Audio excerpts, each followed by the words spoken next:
delightful treat. Well, I'll read you one of his favorite stories. Why is it his favorite story, you may ask? Oh, because he's in it. It's Oscar and Klaus and the search for Bigfoot. Enjoying your treat, Chunky? He is. Oh boy, this is the life, Klaus thought. Each time he stuffed his sardine down his throat, Klaus loved his cozy home in the city. He was nothing less than a spoiled kitty. He had food round the clock, 9 napping spaces, plus 4 litter boxes in various places. Sounds nice, right, Klaus? Don't eat too much, Oscar warned as he climbed. Being sick far from home is not a good time. Then reaching the perch 6 feet off the floor, he climbed back down and did it once more. Tomorrow's the big day. We must feel good. We're going camping in mossy wood. The car was loaded and off they drove, away from the city down long winding roads. The trees grew bigger, the grass more wild, and Oscar couldn't help but smile. Each new smell and every odd sound meant that adventure was soon to be found. The tents were pitched by the crackling fire as shadows danced higher and higher. They heard the legend of Bigfoot that night, and it gave Klaus a most awful fright. When nighttime falls, he steps from his lair on 2 huge feet, each covered with hair. Like a grizzly bear, he stands tall and mean, but sly old Bigfoot is rarely seen. And all who seek this fearsome creature will never, ever forget their adventure. Oscar could not fall asleep in his tent. I can find Bigfoot just by his scent. Hey, Klaus? Klaus, are you awake? I'm sleeping, Klaus mumbled. For goodness sake, you're coming with me, Oscar insisted. You have no choice. He was very persistent. Klaus rolled over and covered his head, but Oscar pulled him straight from the bed, out of the tent and onto the grass. Let's get moving! Adventure at last. They walked for a while, sometimes they jogged, until they reached an old hollow log, and in that spot the path simply ended. Let's go back to the camp, Klaus demanded. We can't stop now, let's just crawl through. Oscar's excitement grew and grew. But it's so dark, Klaus's voice quivered. He was so scared his whole body shivered. Yet despite all of his protesting groans, Klaus followed his pal into the unknown. Oscar's words echoed inside of the tree. The darkness simply does not bother me. On the other side, they found rushing water and swam on atop a curious otter. Hello, Oscar yelled. Will you help us across? That otter swam closer and said, Sure thing, boss. Just hop on my back and be sure to hang on. The stream isn't wide, but the current is strong. No, thank you, cried Klaus. I can do it my way. I was swim team co-captain back in the day.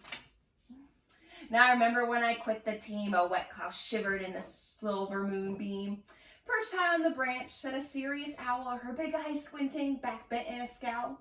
She asked, Where is that you all are all headed? To find Bigfoot, Oscar leapt as he said it. The owl screeched, I heard he's a brute. Is he even real? I don't give a hoot.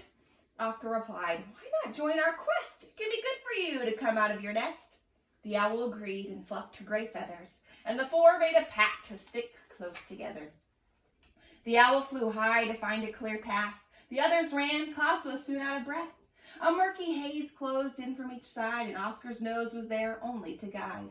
Winding through trees and over old logs, they kept moving deeper in spite of the fog. Klaus cried out from the back with a fuss. It feels like something's following us. Then they heard a snap, followed by a rustle. Oscar paused. I sensed something near. A mysterious figure began to appear. Who goes there? The nervous otter said. The puzzled owl just scratched her head. Klaus proclaimed, Must be a blood. Actually, I'm a banana slug. The stranger exclaimed and then added more. For quite some time I've watched you for. You're all clearly lost and walking in circles. I'm happy to help, though I'm slow as a turtle. I know all the shortcuts, so come right along to Bigfoot's house. Let's sing a song. And as the fog grew thicker and thicker, the new friends sang to help stick together. We stomp our paws, we shake our tails to Bigfoot's house, we make the trail. Right then, left, right. We laugh and sing and march all night. There's room for all, fast or slow. We make the trail as we go. Right then, left, right. Through foggy woods, we march all night. When they finished singing the final chorus, strange sounds filled the nighttime forest. Crickets chirped, frogs croaked, This must be the spot, the banana slug spoke.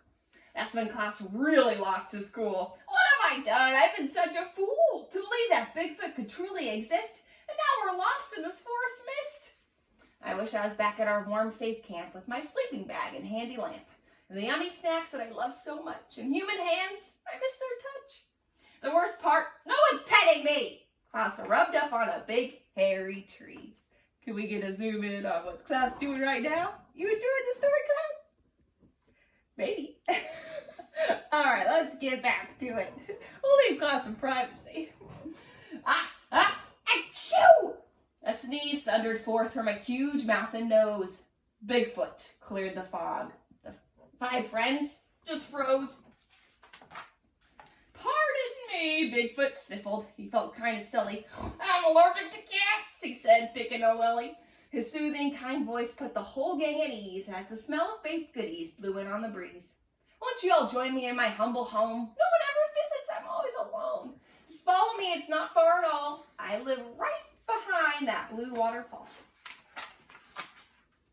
The home was filled with all sorts of treasure, which Bigfoot displayed with great care and pleasure.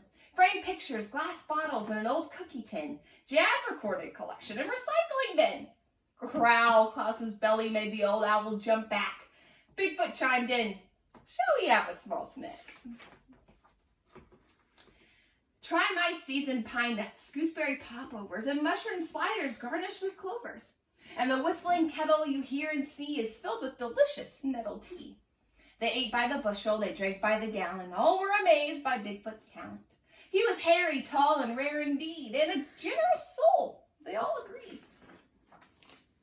The new friends were laughing, they abandoned all care, and Klaus stepped outside for a breath of fresh air. The birds were chirping, the bees were buzzing, the breeze was so warm, and the fog was gone. That's when Klaus noticed the sun. The sun? The sun? The sun is up! Klaus shouted with panic. We have to get back or we'll never get home. Please help us, Bigfoot. We can't make it there alone. Oscar and Klaus rode on Bigfoot's broad shoulders and raced down the hill like a tumbling boulder. Crunch past the mossy towering pines, stomp over stumps stumbled with vines, splash through the stream that made their fur damp, and at last to the old log and back to the camp. It feels like we're flying, Oscar declared, but Klaus just held on, a little bit scared. Hooray, we made it, and just by a whisker, said Oscar to Klaus and Klaus to Oscar. But just as they dozed off in their cozy warm bed, they heard a commotion and a stern voice said, It's time to head home and you two are still snoring? He was unaware of their nightmare exploring. And why are you covered in all that crud? Your fur is a mess, paws crusty with mud. Oscar nudged Klaus and it made them both giggle. They were laughing so hard they started to wiggle. Oscar and Klaus left with wild memories of searching for Bigfoot among mossy trees, with their new forest friends who helped them along, and the joy that they shared in singing a song, from the dread of being lost in the foggy woods and the delight of Bigfoot's delicious baked goods. Now Klaus can finally return to his leisure, while Oscar dreams of their next big adventure. Now, it's based on 2 actual cats, Oscar and Klaus. And what's so cool is that Klaus is Oscar's buddy, and he helps Oscar when he can't see. So he helps him use his other senses. So let's see if, I think my cat, Klaus, is able to use his senses. If I open up this delicious tuna treat, I feel like he might be coming on over. Klausy, what do you think over here? Oh. Do you smell that? Oh, yes. And now, using his other sense of taste to be able to enjoy the tuna treat. So here's my challenge to you. Just like Oscar can't see, what do you think? Would you be able to use your other senses to be able to get around your house today? Could you try navigating a room in your house with your eyes closed and see if you can use your other senses to get around? You might want to give it a try. Until then, I will see you later. Bye, class.